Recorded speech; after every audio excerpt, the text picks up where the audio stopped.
Guys, aku baru sampai kedai rapping. So inilah aku pilih color baru guys. Aku jenis aku cepat bosan guys. Tapi dengan bini aku tak pernah bosan. Ya Allah. Zel, cermin aku mana Zel? Cermin aku mana?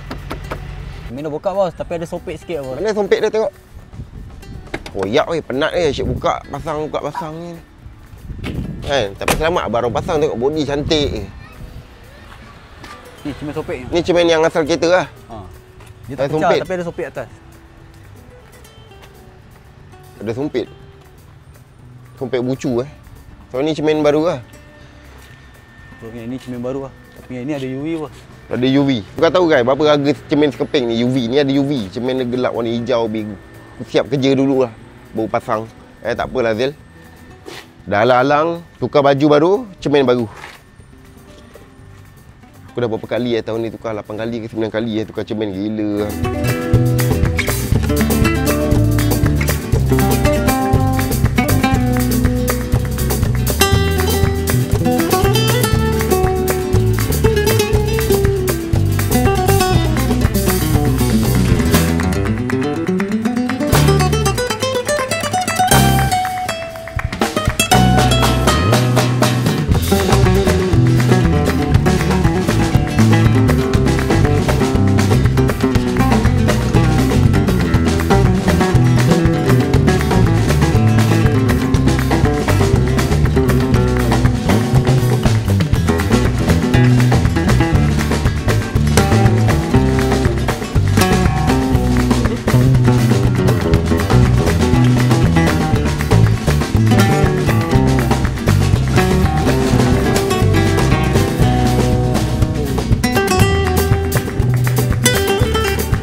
Guys, kereta dah siap.